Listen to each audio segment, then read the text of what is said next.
Not sure if we're live yet, but I think we probably are. Yes. Hello, everyone. This is another edition of the Migrant Women Reality Watch.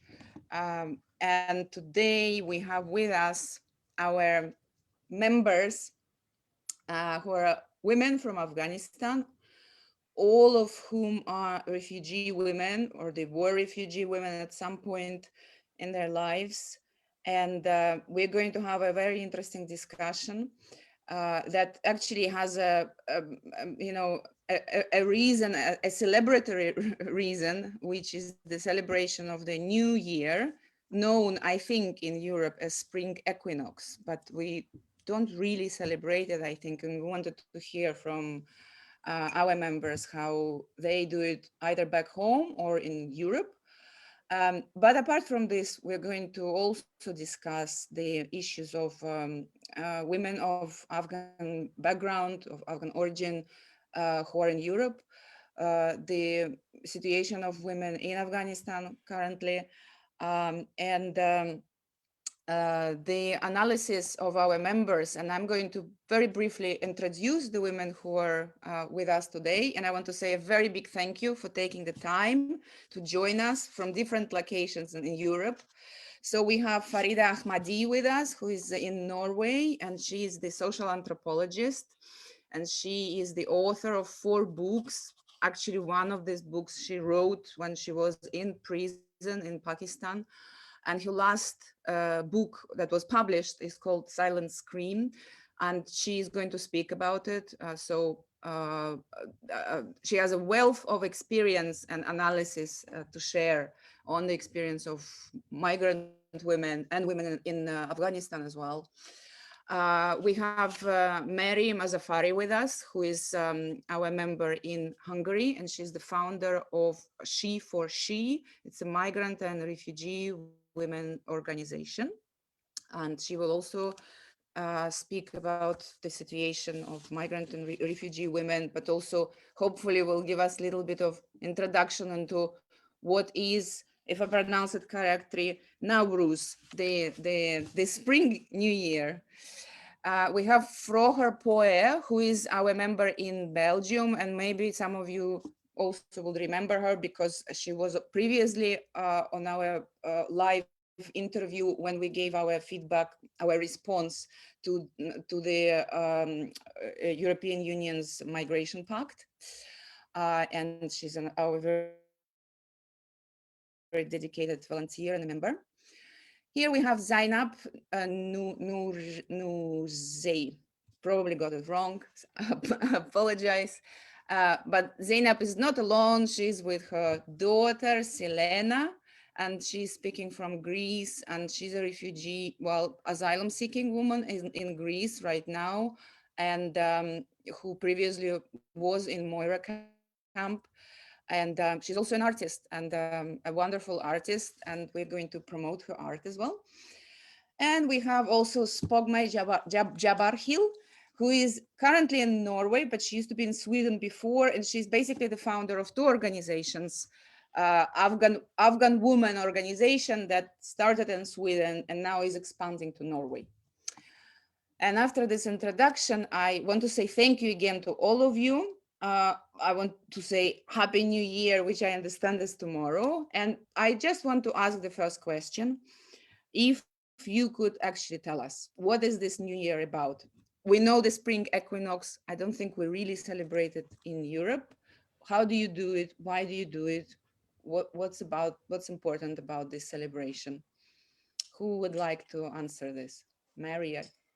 Yes, first of all, thank you, Anna, to make this opportunity for us to talk about and know each other. So first, Happy New Year or Happy Nowruz to all of Persian people around the world. Actually, today already turned from 1399 to 14. 4,000 or 400. Today is the first day of the year, which we call Nowruz. Almost always Afghanistan celebrating the first day, which is tomorrow, but Iranian celebrates from today. And the historical, it is very rich historical about Nowruz. It turns almost or over 3,000 years ago, and when it was called Aryana, old Aryana before, when Afghanistan, Tajikistan, Iran, part of Hindustan, Pakistan and Tajikistan was together, and it was old Aryana, and start from that day, and sometime actually it is not exact resource or the date to introduce this day, but according to the writers and researchers, in that time there was some writers like Fardowsi, like Abu Rayhan al-Biruni, and they wrote in their book that when Jamshid, which was the king of at that time in Aryana, and he traveled from Damawan to Babul at the same day. It was very long journey, and when they he arrived in Balkh, they celebrating very big. They have a very big ceremony, and in that time they called Nowruz. So sometimes they this Nowruz calling Jamshid Nowruz or Jamshidi Nowruz. That's why it is very long story. So in Afghanistan, after this time was before Islam, but when advented Islam, and the north part of Afghanistan, which we call Balkh or Mazar Sharif, people celebrating from before and after Islam. And before Islam, there was a Jamshidi flag, which was a floater. But after Islam, the Hazrat Ali radiallahu anhu, which was the fourth of Muhammad prophet, friends, so they celebrating as a religious point. However, according my experience and point, there is no connection with the religions, but some people, I mean, north part of Afghanistan, they connected with the religious, and they just have a flag and holding and the Nowruz Day. So Afghan people celebrating this Nowruz very, I mean, emotionally or as a fan, which previously, I mean, before the war activity, they celebrating 40 days. And we had a festival, which was Golosor party or picnic. We called Melee Golosor, and later on we had a Boskashi festival, or there is a kind of sport competition, as well as this in the real Nowruz, everybody going outside and have a fun and meeting people, and they cooking very traditional food like samanak, and also haft mewa, which Iranian called hafsin.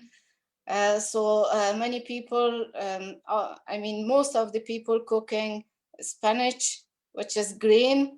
And the people believe that when the year is changing, they make a wish and they pray, and they believe that if the new year coming, the nature is freshing and it is renewal nature. So that's why the people are celebrating, and they like. And I mean, however, in Taliban regime when they were in power. Even now, um, um, as a religion point, nobody allowed this, but as a culture, it's holding year and year during the time Afghan people celebrating this Nowruz. Thank you, Mary. Very interesting. Did I hear it correctly that you celebrated for 40 days, or am I completely off the mark?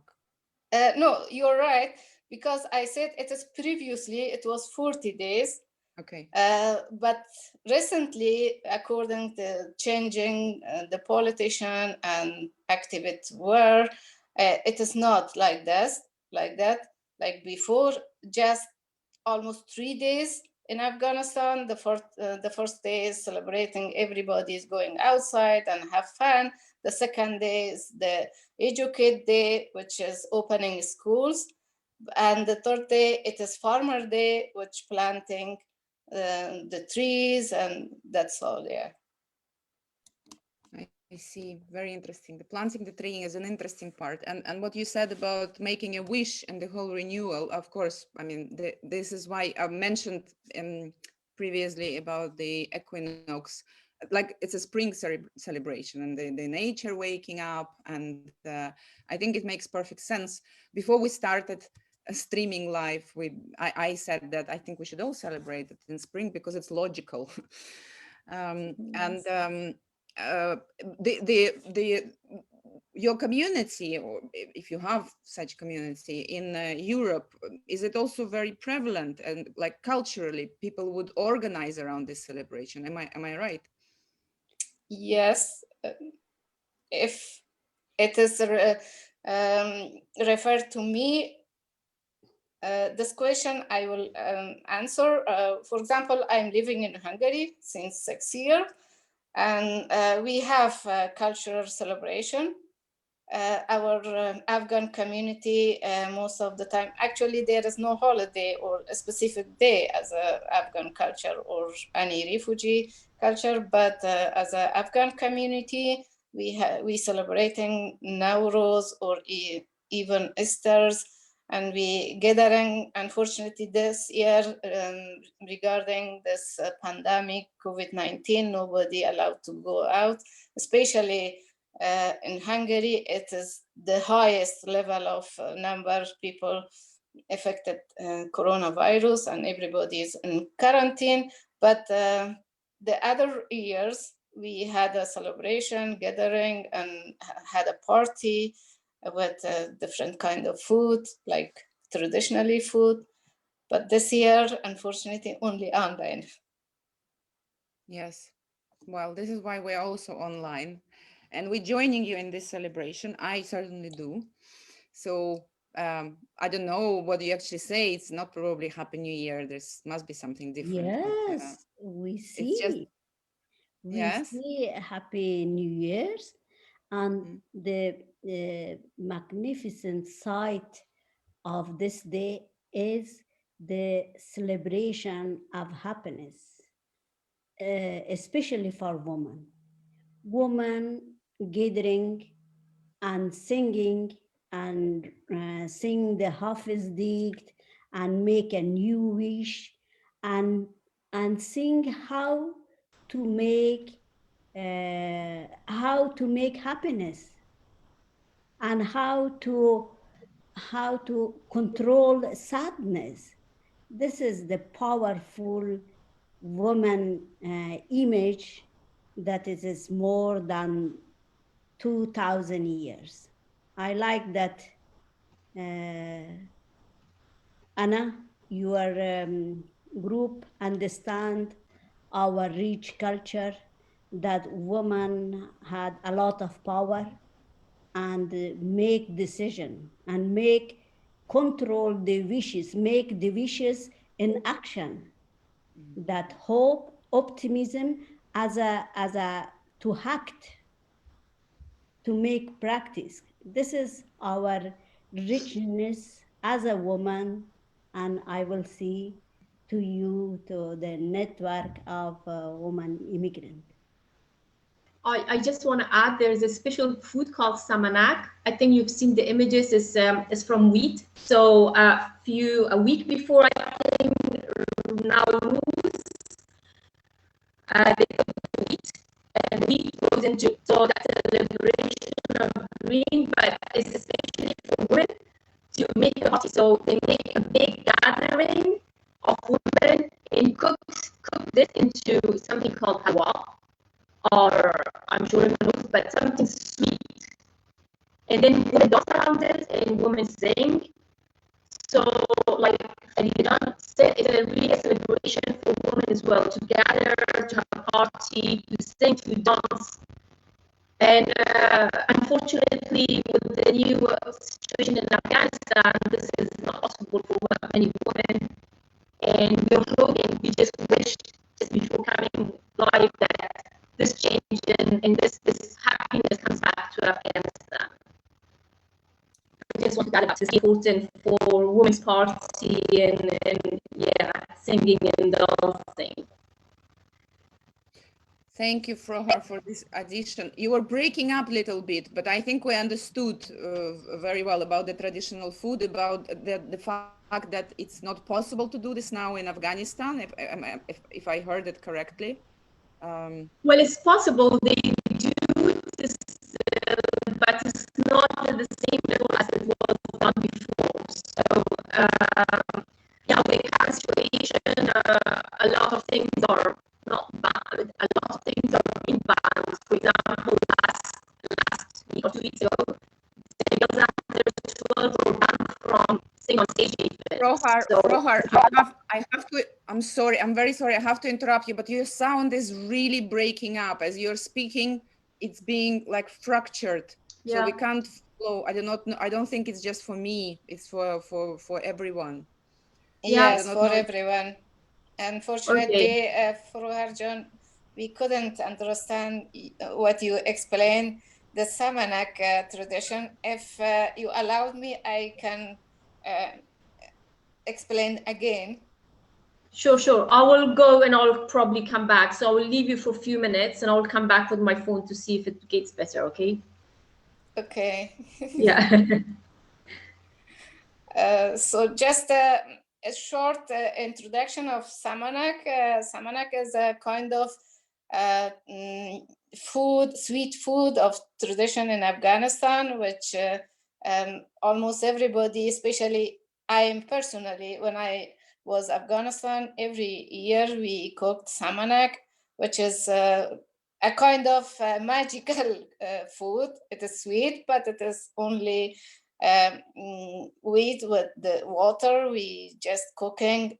It takes long, 1 day or minimum 20 hours to cook, but it is really magical, get sweets. And people sometimes, I mean, most of people believe as a kind of religion food, they make a wish and sometimes it become true. So many people cooking, either in Afghanistan, Iran, Tajikistan, many people believe that Samanak.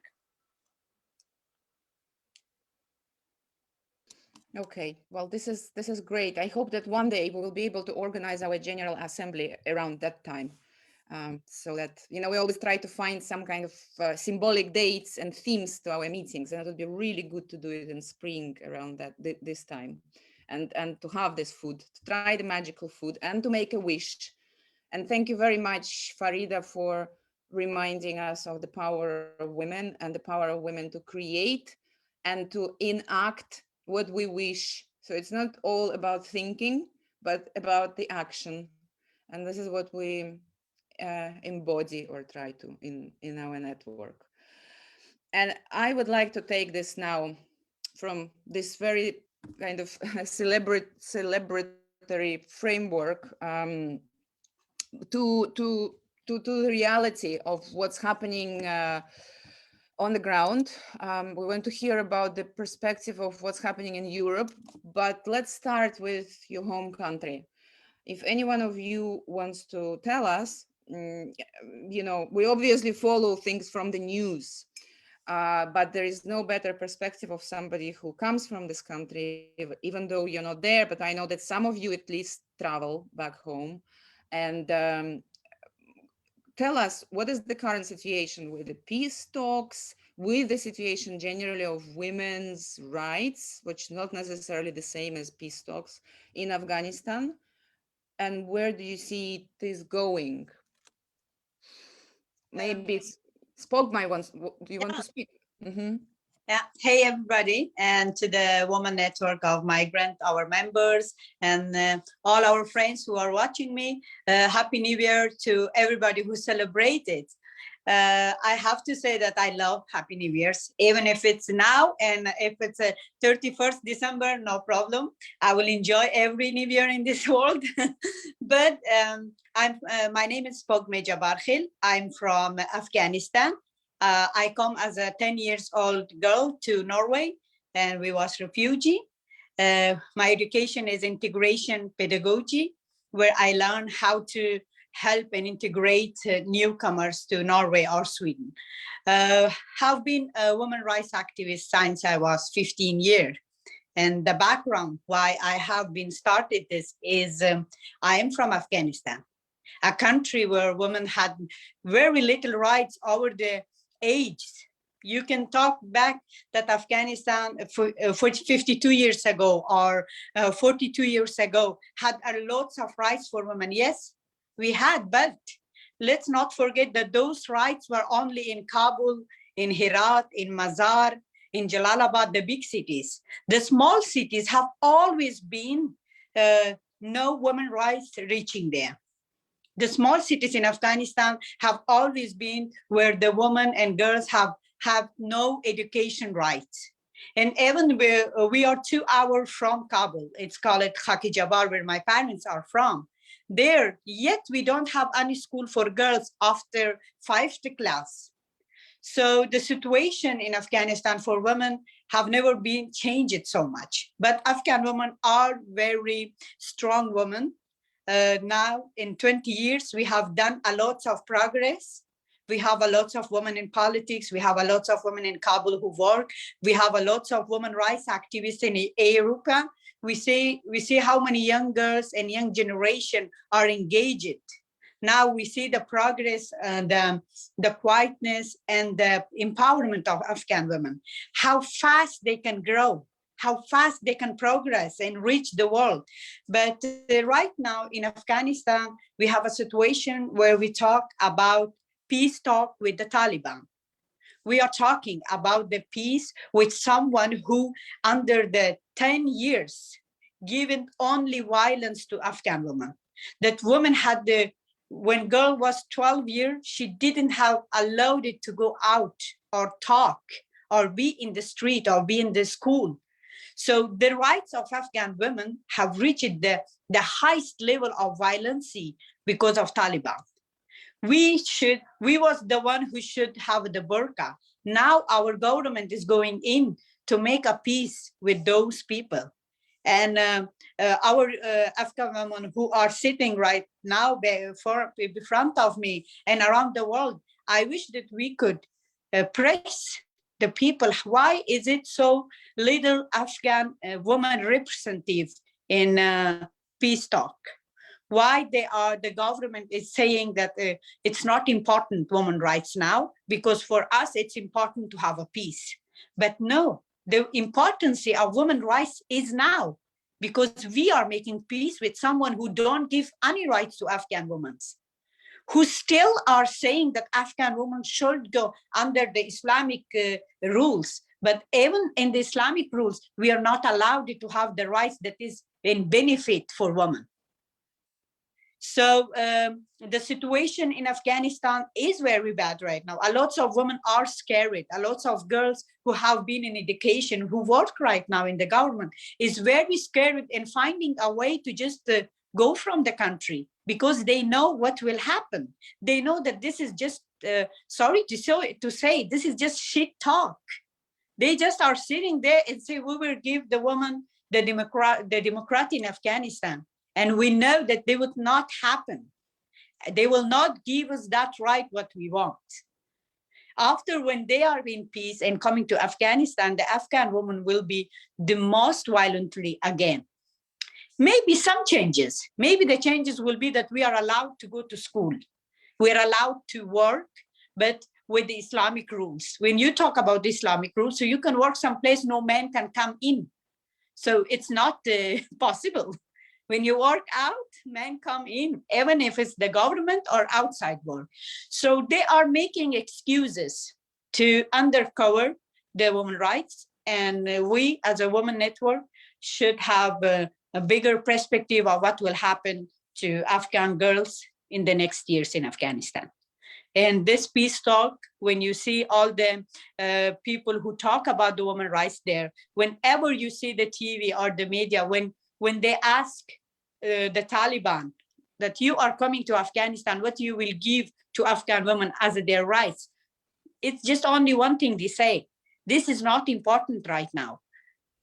So we as an Afghan woman are not important, because the importance is to them to have a higher chairs, have a higher political positions, have a higher corruptions in the country, and women will be back held as we was held 20 years ago. So this is what the current situation inside Afghanistan, the movement of the peace, have given the scariness to the women and girls. We have a lot of girls who are under depression because of the new regime will come. Spogmai, what is the actual representation of women in the peace talks? Do you know the numbers?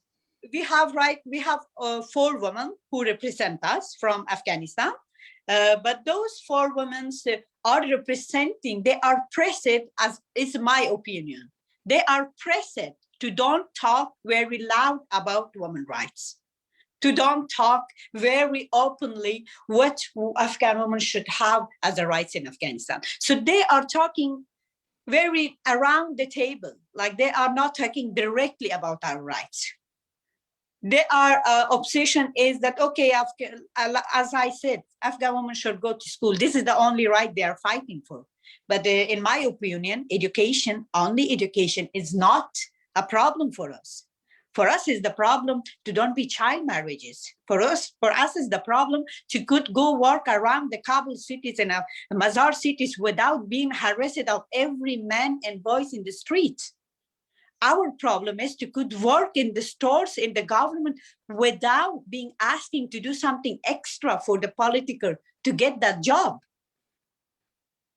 To being a politician woman or a girl in Afghanistan today is not easy. If you want to go and fight for your rights, you have to be undercovered by the sexual harassment of the all men around you. And this is something very scary for me and our generation who will work in Afghanistan in the next years, who will work for Afghan women's rights there. So if I was one of the representatives, I have myself written a letter to four of them ladies to mention that don't be scared, don't be pressured. You are there to represent 50% of Afghan women in Afghanistan.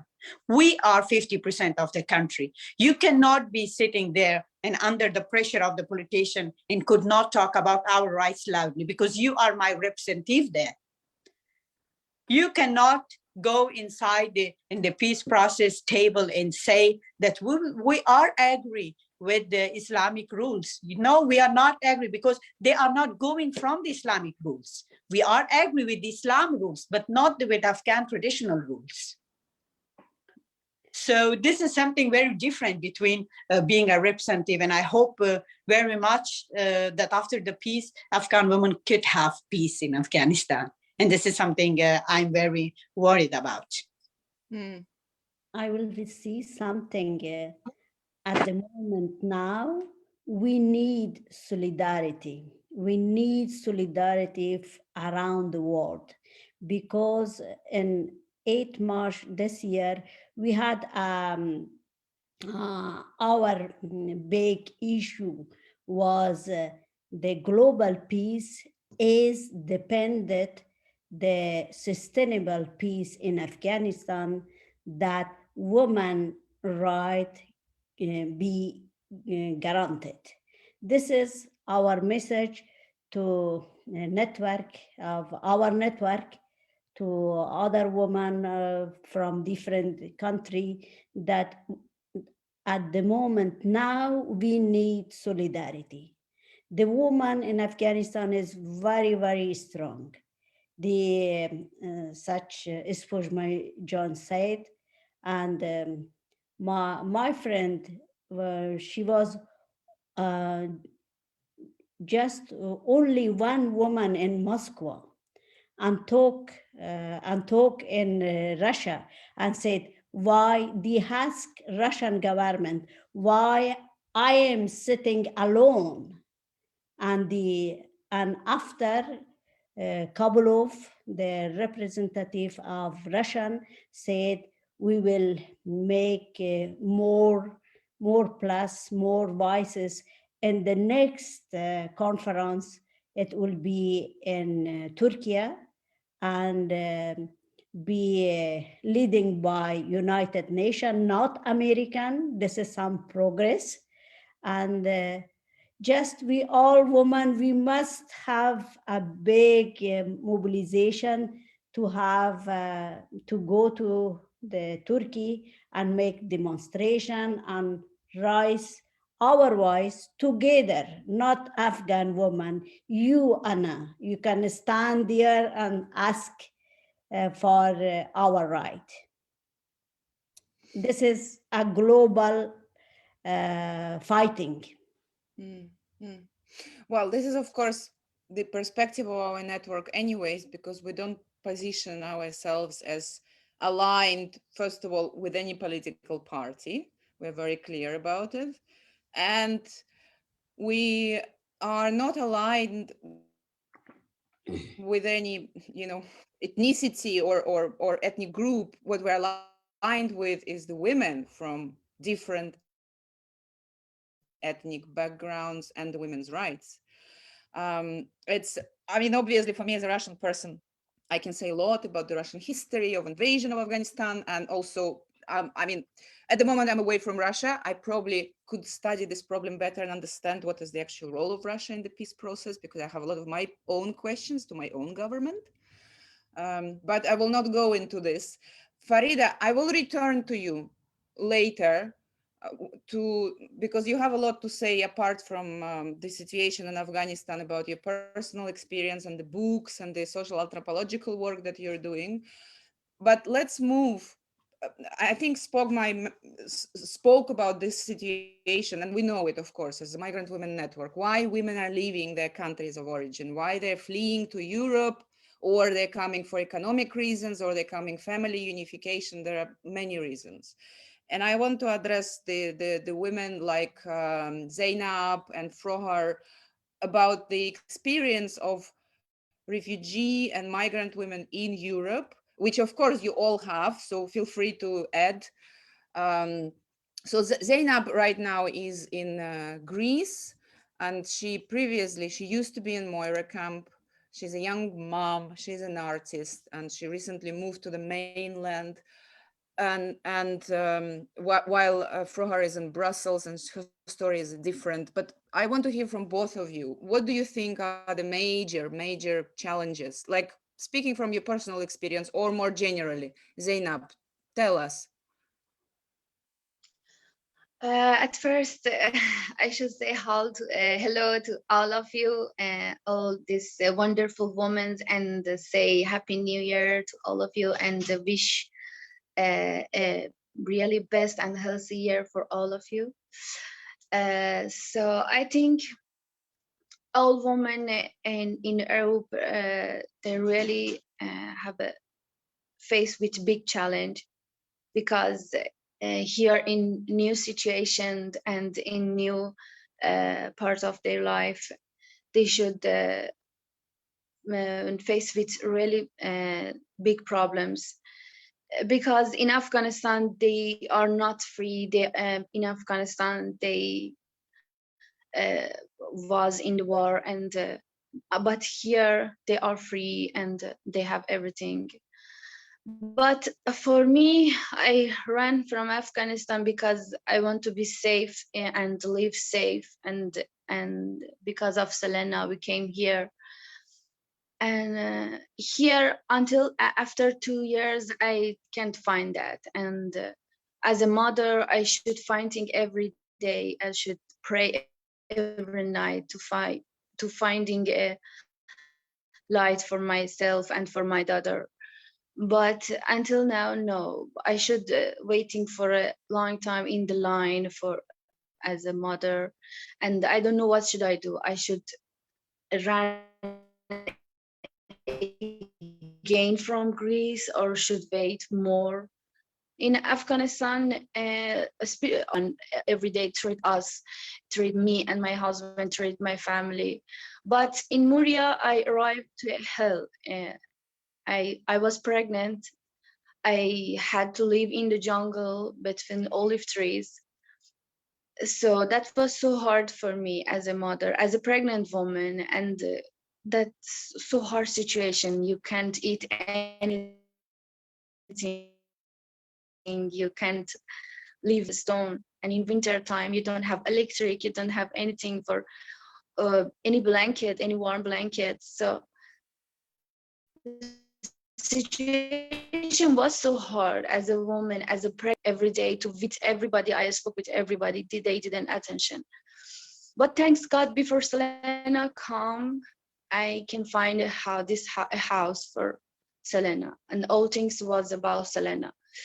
If I didn't went to a painting class and I didn't find that class, I never find that house because that was an NGO and they helped me to find this house.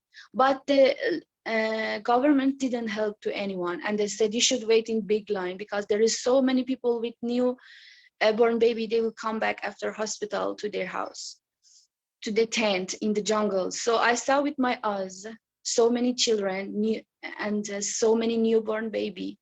After hospital, they came back there in the jungle in Muria in winter time. And I can't believe at first, but I saw with my eyes, and I sound all of their in the night, and I can't sleep very well because in the night they crying because of the weather was so cold. They cared what will happen to them.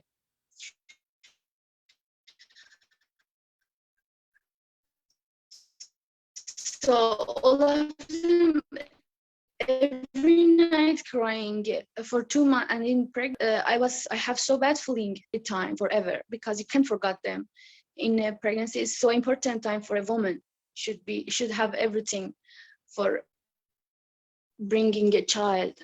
But for me, that I was in hell. I thought if I was in Afghanistan, maybe I never be killed and I have a safety life. But for me, with lots of dream, with lots of hope, I came here, but I don't have anything, none of them, none of that dreams. But I see a good future for myself. I never stop, and I will continue. And as a woman, as I fighting with her, for my daughter, I will continue and never stop. I know as a woman, I have this power. I have this power, and all women can gain everything that they want and into their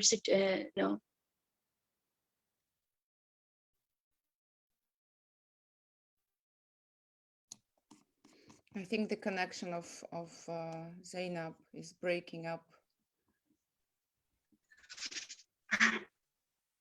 Zainab, we don't hear you very well. I think your internet is not very stable. Can you hear? You didn't hear me very well, and all of You're breaking up. Speaking. I have to. Zainab, I muted for Try to speak now. Can we try to speak if your connection is better now? Can you hear now? Can you hear now?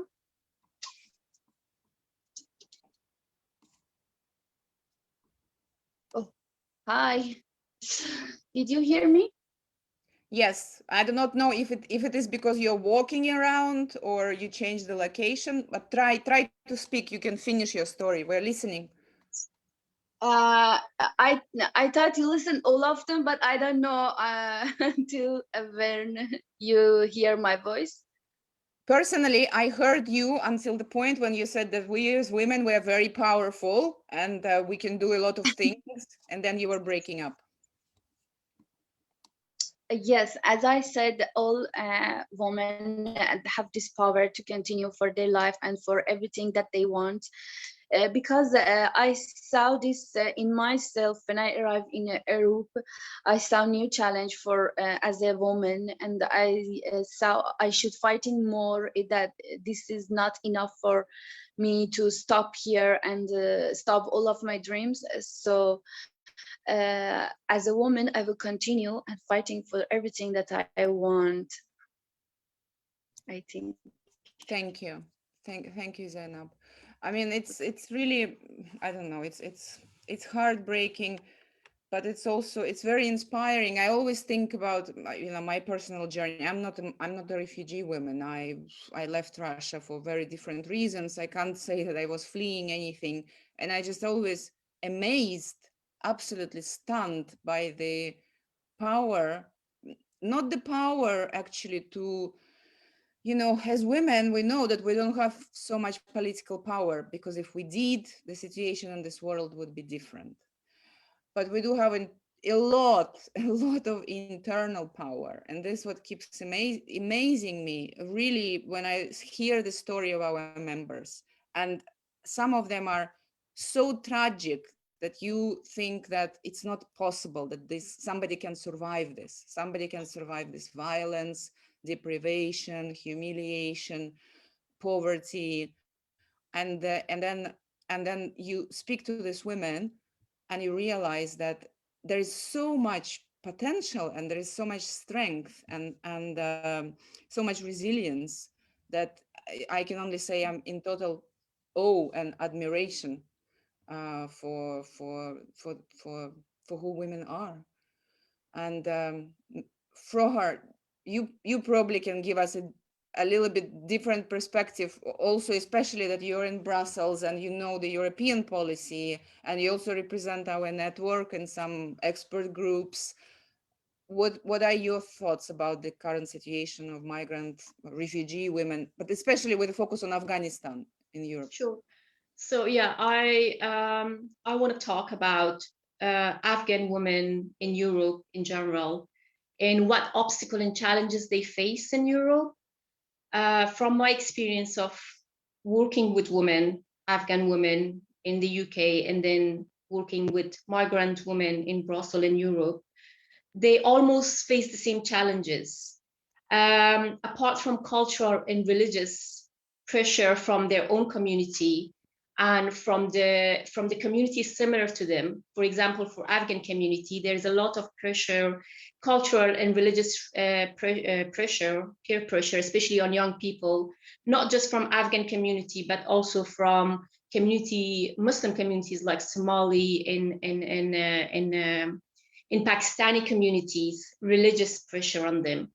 But also there is, I want to talk a little bit about what kind of gaps there are in Europe to provide for women, for Afghan women from my experience. For example, language. Language is a big, massive problem for not first generation, for second generation, but for first generation of arrivals in Europe. First of all, first of all, when women, let's say middle-aged, older women, when they arrived in Europe or they're arriving in Europe, there is a pressure from their families in accessing the language courses. So they're really dependent on their husbands, and if they are newly married, arrived in Europe, they're dependent on their in-laws, again on their husbands. For those who are arrived with older children, they're again dependent on their husband, and then they're on their children who goes to school. But also I want to kind of concentrate on the whole society as well. I mean, I'm not talking specifically about UK, but I'm finding out that in all of Europe, accessing language is a real obstacle. I give you an example. First of all, you go and you register yourself, and there's a long waiting list to access a language course. So for women who are dependent on their husband, on their children, they go one time and then they say, okay, you're in the waiting list, you have to wait, or there's no courses for now, you have to come back next semester. The husband comes back, say, I told you so, yeah? You have to just stay at home and you just have to do what it's not available. So they can't access the language. Not accessing the language means not being able to do what they have to do, going to doctors, being able to communicate with neighbors, being able to communicate with school teachers. So the whole family kind of suffer from this issue. And this, so yeah, there's a long waiting list, and then women are not able to. I know a lot of Afghan women in the UK who were not able to learn language. They've been living in the UK for past 20, 30 years, and they can't speak English because they were not able. They've been to one language course, and then the next one was full, so they couldn't go for 6 months, and then they just give up. They just don't learn. So they're really dependent on the husband, on the children. And sometimes when the children grow up, they move out and they're just dependent on the husband. And if the husband goes away or passes away, they're just nowhere. They're nobody, basically. So once they don't know the language, they really can't have access to the social services, the social benefits. The social benefit goes to the husband, and so they're really dependent on their husbands for income. And if they don't know the language, they cannot work as well. So that's a really an obstacle and challenge as well. So I take language as a main issue for migrant women. And I hope the European member states make sure that these women access language and they are not on the waiting list for a long time. For younger generation, there's, however, a different issue. They are facing a lot of, like I said, peer pressure, not just from the community, from also countries from similar background. They face a lot of cultural issues, a lot of pressure. So they are facing a lot of challenges, a lot of pressure. Saying that, they're, however, all achieving as well. They're achieving a lot. So I know a lot of young girls and second generation girls who are in a very much higher education. They're doing their PhDs, they're becoming doctors, and they're thinking of going back to Afghanistan to help, but that's not happening right now. So that's what's going on in European, and at the moment, unfortunately, the European Commission with the new pact, I'm going back to the new pact, but the whole thing goes around the new pact as well, that are not concentrating on asylum seekers, are people coming through routes that Zainab described. They're concentrating on bringing talented people, giving visas, and like the expert groups are really not concentrating on this issue, which is the main issue, is hitting Europe. The asylum seekers, the people who are leaving their countries for war and environmental reasons, and they're like giving their lives up by passing through the sea, the land, paying the smugglers, you know, and losing family members on the way. They are not considered at all at the moment. I think they're the priority, but they're not priority for the policymakers at the moment. Yes, I have to completely agree with you here. The whole emphasis in the pact on basically economic benefits from the migrants that the European Union can get, which of course is not really new in terms of the European Union's positions on migrants. But and the second thing is that it's completely what is called gender blind. and there is very little attention to the experiences of women who are fleeing from other countries for the reasons, especially when it comes to violence against women. Okay, well, this is, I think that, can I just clarify? We have this list of safe countries in the European Union, and so apparently for a woman fleeing from Afghanistan, if she's repatriated back, if her asylum claim is refused, if they do not see that there is any, I don't know, political persecution, apparently it's perfectly fine to send the woman back. And we know that the migration authorities or asylum authorities, those who are evaluating the claims, they're very often quite illiterate when it comes to violence against women and gender-based persecution. Frohor, do you have anything to add about this on Afghan women being sent back to Afghanistan from Europe? Well, that's something else, that the new pack is really concentrating on sending people back. So I don't know how it works. It kind of frustrates me at some point because it wants to bring people from those countries. However, they're sending people back from the same countries, people who paid so much money through smuggling to arrive in European countries. They're putting them back and sending back to those countries. So in the past, when I worked within Afghan community in the UK, I've been in touch with people who've gone back to Afghanistan. So they say they gone voluntarily, but actually what they do, they go in the middle of the night, they handcuff them, and they put them in the plane, and then they send them to Afghanistan. They arrive in the airport, and there is no one actually to welcome them. There's nothing for them, So they have these, they say they have these policies in place, like they've given training, they have people on the ground in those countries to receive these people, but actually they haven't. However, in regards to women, there is not as much as men. So they send a lot of men back to Afghanistan. They refuse the asylum claim for women, but they're not so much forced to be sent back. So the force is not so much. However, what they do is they might send the man of the family back to Afghanistan. So the 4 women are left in Europe, if they have children, with their children here, with nowhere to go, no language to speak, don't know what to do, and their men are sent back to Afghanistan. So they wait another few years until their claims is accepted, and then they could bring their men back or their husband back. And by then there is a lot of situation within the family. There's a lot of breakup for the family, which breaks up the whole family system and the whole family as well.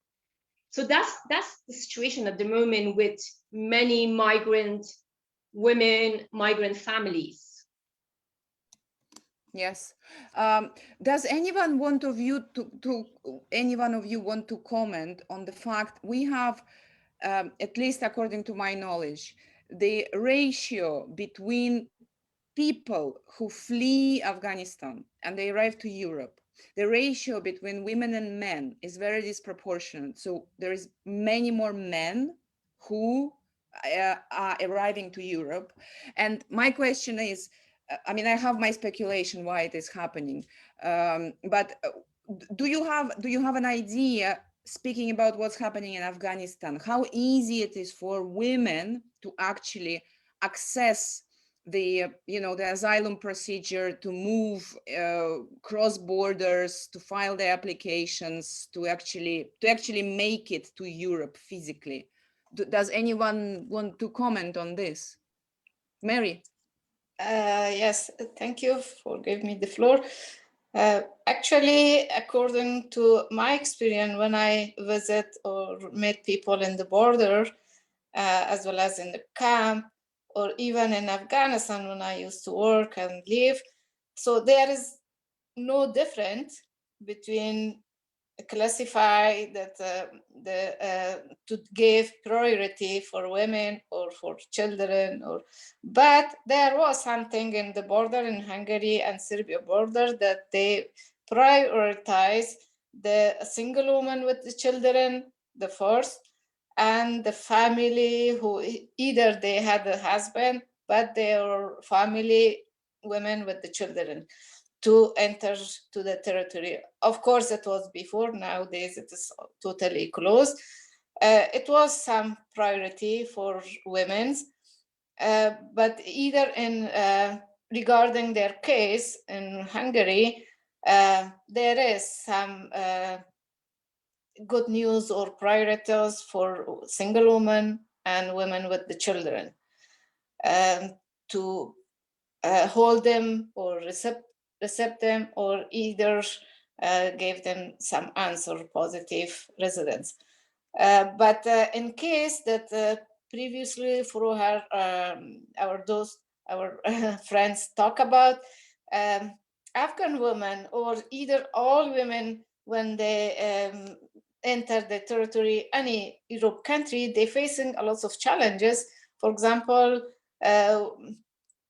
in my according to my experience in Hungary or other Europe country, the women who already educated in Afghanistan, although in Afghanistan there is a lot of lack of liberty, lack of access to education or to work or to anything, but still those who have a higher education, and when they are entering the Europe country, there's degree is not recognizable, and they used to work as a very low position like a restaurant or something else. So this is also a kind of abusing or violation with women.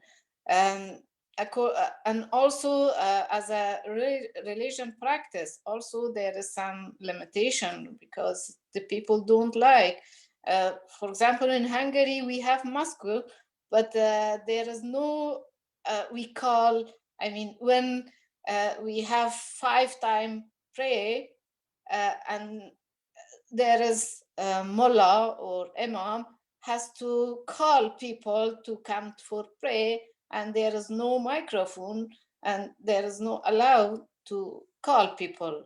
And this is some more limitation regarding a marriage or divorce. So women facing a lot of things.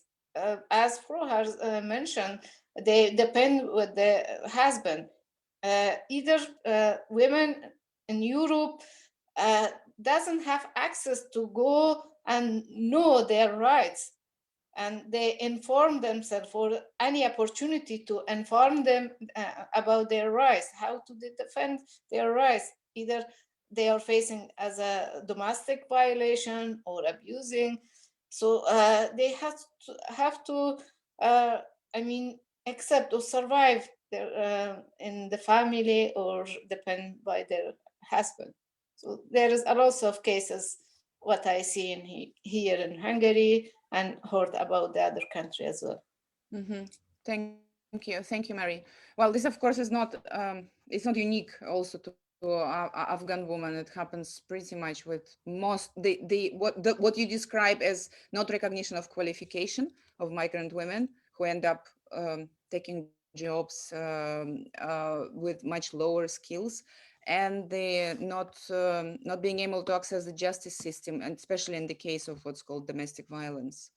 I want to give the floor to Farida, who has a lot to say about, well, what we would like Farida to ask you is, of course, about your publications, about your work, about your research.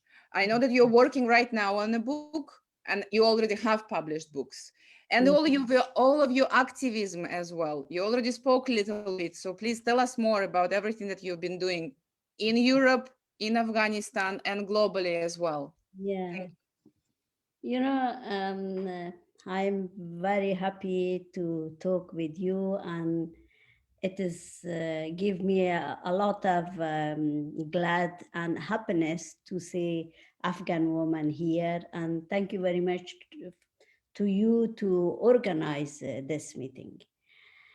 If I don't know if my name is Farida Ahmadi. I was born in Afghanistan. I was 2 times in the jail in Afghanistan. I study in Afghanistan and was in the jail in Pakistan to ask to fight for freedom and justice. And now I feel as I am in the jail without any mur. I think I live in the glass jail without to see who is my enemy, and a lot of obstacle in my life. But I'm not choose, but just I must fight for peace in Afghanistan, fight for my life as a refugee here, and fight for global peace. And I'm very glad that women give me a lot of happiness. This is my book in Persian, and the very important in this book that women give with alternative, what we can do, what is how to solve the problem, how to manage pain and suffering, and what is the cause of suffering. And this is the minority woman need for recognition. And when it is not recognition, is we just become discriminated. And today is Nowruz, and the essential message of this book, how to return globalization and pain and suffering to globalization of happiness and peace in 3 levels: locally in the Rostov or Mazar, in the regionally with Afghanistan, Pakistan, Iran, and globally, how to make it, how to make peace, how to fight together and to save our planet. And this became in Japanese, and this dedicated to Dr. Nakamura, which was killed by ISIS or Daesh in Afghanistan. And it is a lot of my work and to go to Japan and work for peace and happiness, and through the different theater and talk at different university and fight. And fighting, it is not just go without the knowledge. We must have knowledge how to fight. The people who go to a street and not knowledge, and this is wrong way. We must have knowledge how to fight, how to collaborate together. And to achieve peace, we must have different level in individual. In the theater we make in Japan, at the hand of theater, I this time I will play in the theater. We ask, this is something we go to a street and ask people, how can you make peace? And the people said, no, the peace maybe NATO make peace, Russian make peace, I'm not politician, I'm that. But you as an individual, can you take something? You know, the big problem of our time is بقدرتيس, إحساس بقدرتي, and powerless. This is our time problem. If you talk with the president, he said, I cannot do because the people, when they talk about the people say, no, I'm not. As Anna said, we are not politicians, we are just immigrant organization, we don't have power. Yes, all of us as an individual, as a institution, as a global network, we have power. The very important to use our power, individual, institutional, and global together, that our pain and suffering can have a result. And how to make it? This is our time to think. This is another in Norwegian. This, if you say this is my picture in Pakistan, you can see Pakistani police here. And after I was become in the jail in Pakistan, and I'm writing about what happened in Pakistan, and this is my book. I'm working now. It is a part of my PhD, and to how to make together. This is very important. I would like to make more about this to our network, to understand our way to manage. And here is another book where is fight. Oh, just a minute.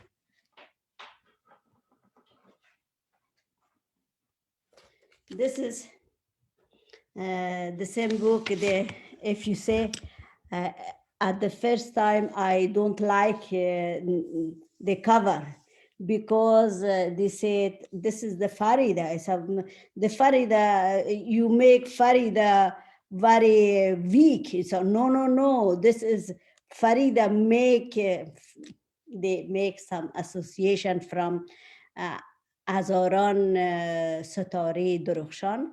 It's make association from Usaini book, thousand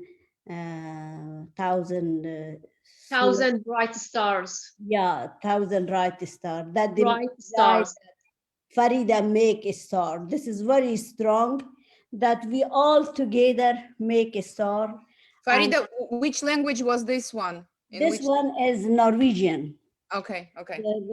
This is in Norwegian. This is other edition. And now I am writing about 12 years with pain and suffering and multiculturalism. And then multiculturalism is the big create what is it? Create pain and suffering.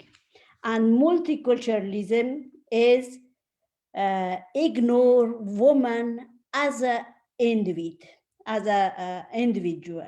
They put woman in the group, and refugee woman to be hidden back religion, culture, ethnicity.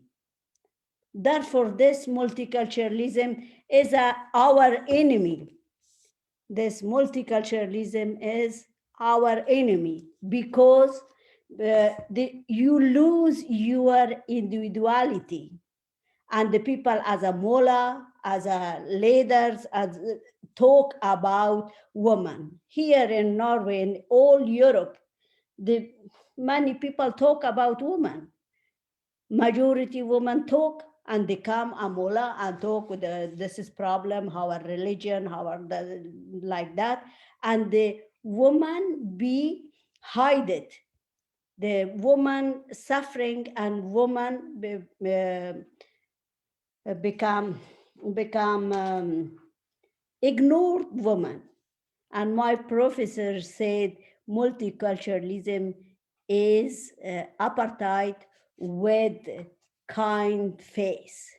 This is and multiculturalism is a leading strategy to manage relation between majority and minority. But I think that we make another day to talk. But the excellent moment is that this book, especially my new research about how to make happiness and control pain and work against war and make peace. This is the essential, and especially I take the Persian name from Rumi, Darde Duri as Asal.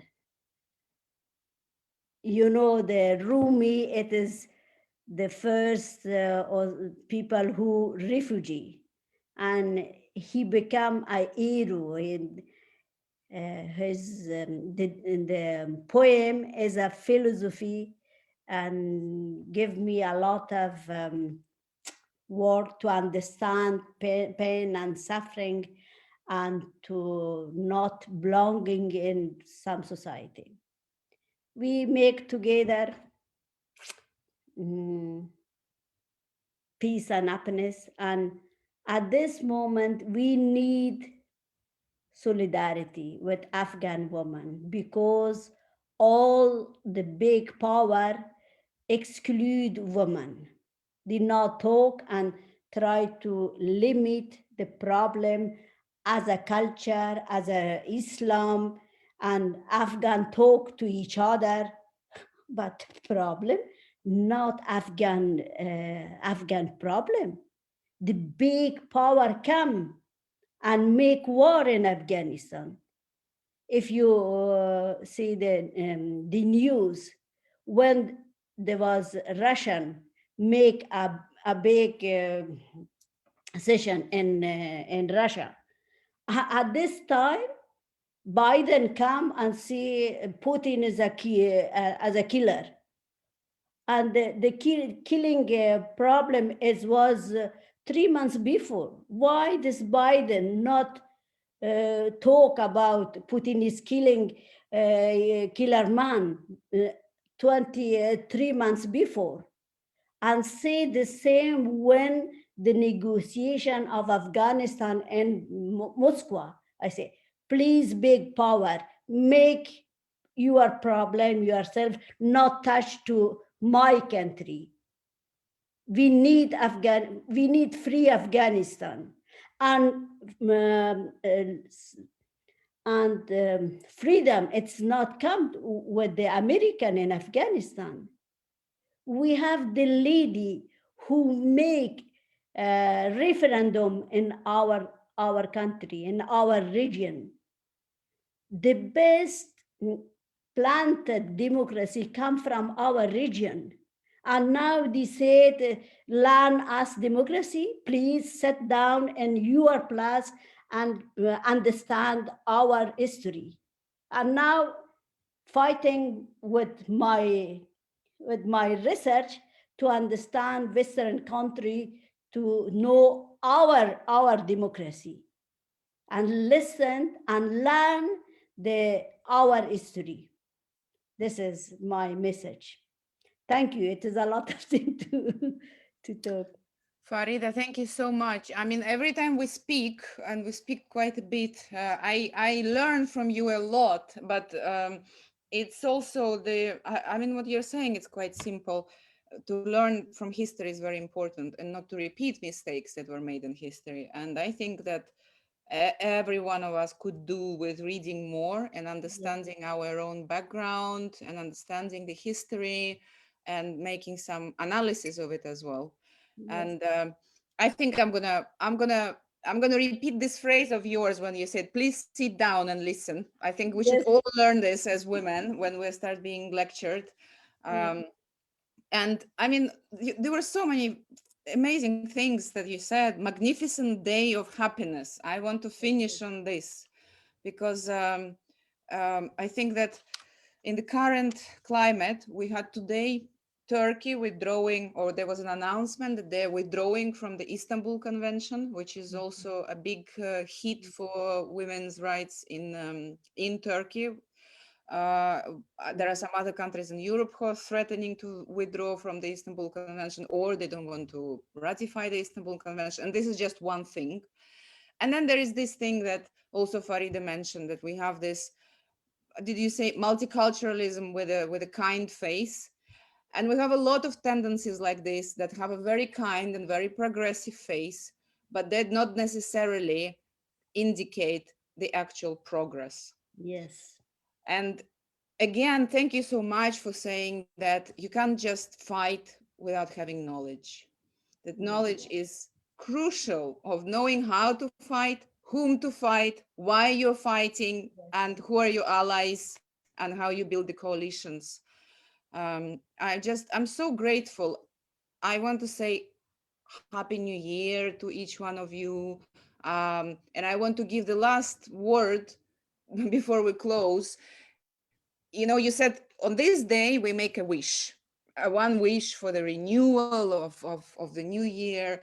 I want to give each one of you to say something. What is your wish? Doesn't matter if it is about Afghan women or migrant women or all women, what you want to say as a final wish, and then we're going to close. Whoever wants to go first. Okay, maybe. Go.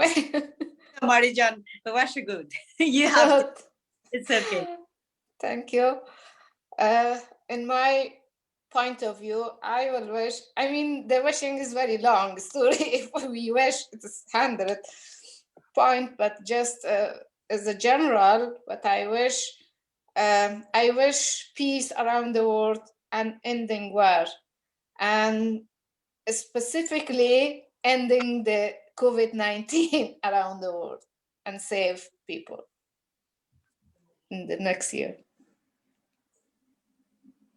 That's all. Thank you, Mary. Yes, well, I have to say that wish, it's a lot of things we can just wish, but I wish that every little girl corner of this world should live in the peace from the day she born to the day she dead. And this, I will see all the relations she go through, all the work she do, education, everywhere. I hope that girls in the world could have the pieces in every step in their lives without being any kind of violence or harassment. Thank you. Who wants to go next? Zainab. Yes, I want to wish for all children to have a safe place and have especially at least have a roof for sleeping in the safe place, sleeping in the workplace. I really every night I wish that for all children, because I have one daughter, and I wish for all children, for all baby to have a safe place. And for all people, I wish a really healthy year because of the coronavirus. I wish for all humans to have everything that they want. And for all of my friends, I want happy and healthy and a good new year. Thank you. We have Frohar and we have Farida.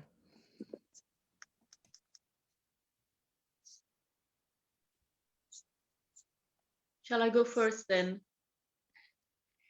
Like everyone else said, we have many wishes, but for me at the moment, the political situation of women in Afghanistan are really a concern. So I'm thinking a lot about women's situation inside Afghanistan and how things will turn out for them. So I wish that something positive comes out for women in Afghanistan and things don't go back to the time of Taliban, where women were not allowed to do anything. They were beaten up. They stayed at home. I say this because at the moment, like I say, every month there is a news coming up. The girls are being banned from singing on a stage. The girls are being sent to madrasas to study. Like they're, even from the government point of view, they're bringing out a lot of different policies into action that is really, really disturbing. So for this year, I really wish for a nicer situation for women in Afghanistan, inside Afghanistan. Thank you, Frohar. And now the magnificent Farida Ahmadi with Thank her you. wish. Thank you. I think I wish from office, fall office. We have a tradition just for honor. We have a book, office have a book, and we go around and wish, and you can think about and open the site and read the poem, and then your wish. And my wish is come from Hafiz book, and I would like that, first of all, my wish is, first of all, to control our pain and suffering. Why? Because we need happiness to have, we need hope and happiness to can continue to fight in everyday process. We need to think clear when we have hope. Hope and optimistical issue is as to act. When we have hope and from the mirror and say, yes, today it is a new day. I can fight, I can manage our pain. Well, a lot of people die in Afghanistan, but how to make together? Now, Afghan women make a big process, but I can see not now, but become maybe some weeks what Afghan women do in this situation. An Afghan woman ayaroi qarn 21 است. I don't know how to translate in in English. In our city is the brave people. They called Ayaron. And Afghan woman is the brave people from 21st century to give how to fight, how to make peace in our planet. Thank you. Wow. Thank you, Farida. I'm going to watch this again and again to get all these quotes and use it in my own thinking. And before we close, I just want to say that we're going to post the links to Farida's book, that she showed the books in different languages, and you can buy these books on her website, and we will post the link that will be on top of the of this very video. And we're also going to post the link to the Facebook page of Zainab with her art, and please support both of them, and especially Zainab, who is really, as a young mom in Greece, it's really important for her. You look at her paintings. We acquired several of them through our network, and she's amazing, aspiring artist. So show your support. And I'm going to close with my own wish, and my wish is that we as women, no matter where we come from, no matter of our ethnic background, our religion, linguistic differences, that we're able to connect with each other despite those differences, and see each other as women, and gather our power as women, and act as women in the interests of women. Because when women act in our own interests, it benefits everyone in the society. And we are very capable of achieving great things if we have a female revolution. And this revolution only will come if we realize our connections, that we're all connected as women. And this is what we're trying to do as a network. And I want to wish everyone Happy New Year. And we will continue this conversation definitely. And one thing I really want to do is to see all of you in person, all the panelists. And I hope this will happen soon. So thank you so much, everyone. And I'm going to Thank you, Anna. Thank you. Thank you, Anna, for organizing this, and Happy New Year, everyone. Happy New Year. Happy New Year again for all of you. Nowruz Mubarak. Nowruz Mubarak. Nowruz Mubarak. خدا زینب جان نازنین خدا حافظ. تشکر فرید. خداحافظ.